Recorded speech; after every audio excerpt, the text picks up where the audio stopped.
Welcome to episode 1 of the show Automate or Not. We have Michael here. Mike, you want to say hello? Hey guys, I'm very excited about this new project. Let's get this thing rolling. Maybe Yossi, you want to explain a little bit what this podcast is about? Yeah. So that's the main purpose of this episode, is to introduce the idea of Automate or Not. I think that's a very great new idea. The main idea, maybe I'll start with like a little introduction, is should we automate some of the things we're already doing in our lives? For example, Mike, you have like anything like comes up in your head?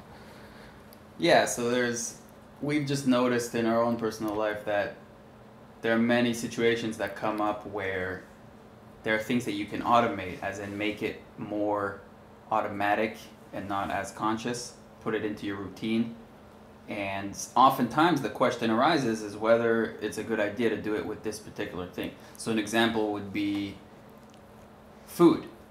Deciding when to eat and how much to eat. Should that be something that you just make automatic, or should you be thinking about it and doing it and I think we found intuitively? One of the reasons we even thought about doing that is because it's much more efficient if you just automate some of the things you're doing in your life, especially those repetitive things you keep doing every day, and you should not be conscious of doing that. If you be unconscious, it will be automatic. You'll just save a lot of headaches. But I think the reason we think this is an interesting thing to talk about is because we often discover, we often think about before, but also sometimes we discover after we automate it that there's some side effects. And sometimes it's not good side effects. So this is where the question comes in as to whether it is a good idea to do it or not. Because it's not, if it was just always a good idea, there wouldn't be anything to discuss. But there's oftentimes some downsides. Yeah, or it's not as obvious if it's a good thing to automate, because, for example, sometimes automate it, or just to make that system for automate that thing, sometimes it's more complicated than not automating it. Right. So let's say the food example. So let's go a little deeper into food. So we have, should you think every time before you make food what do you want to eat and when do you want to eat? Or the automation of that will be just have food at the same time and preset in advance. Right. So just all what you eat, like let's say you have like a list, what do you eat every day or what do you eat every week? Right, and it just kind of comes up on your calendar and you go and you do it.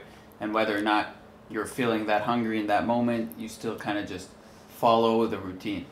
And the advantages to this I think are pretty clear. You don't have to think about it at all. You don't have to think, am I hungry, am I not, what should I eat right now? You just have a reminder that comes up. It says, eat lunch, blah, blah, blah. You go, you do it. And it really simplifies something that could cause a whole lot of decision making. Yeah, a lot of contemplations. Right. Like when did I eat last time? A lot of headaches usually associated with eating. Right. And what to eat. I think that's also like a lot of people have problem with what to eat, because you want to eat this right now or not eat this right now. I think we both on the side of yes. Yeah, true. And we should say that we've both been experimenting with this for a few months now, with having meals as reminders. If you want to stop listening now, it'll be a good time. Yeah. It's going downhill from here. It's definitely going downhill from here. But I think we should at least bring up one downside. I know. Oh yeah, for sure downsides. Yeah, you want to start with? Yeah. So the downside for me is that there really is something nice about kind of going with what you're feeling in the moment and deciding what you want to eat now based on what you're feeling in the moment, instead of having a past self prescribe what you're supposed to eat now. So there's a loss of freedom. Almost. Loss of freedom, like robotic. Like you're being told by you yesterday when you should eat today. Yeah. And sometimes that can feel a little bit rigid. So I think that definitely is something that comes with it. What are your thoughts on that? I think that sometimes it's hard finding the system, I think one of the disadvantage, that one of the finding that system to making food is not complete system, and if it's complete, it's extremely complicated to actually make a system. You can make a system that will maybe cover 80%, but you still have that 20% that need to find what to do in that 20%. Right. Because it's not going to cover all the options. But I think it's still good to have it at 80%. Yeah. Well, you don't have to have 100%.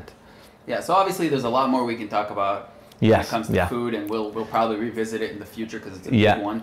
Just wanted to give a little taste of what this is about. So thank you for tuning in, you guys. You guys are so great, really fantastic audience. Yeah. So supportive. We love getting your thank you letters. Just by listening to this means that you have like some problems, I'm sure, in your life, right? Absolutely.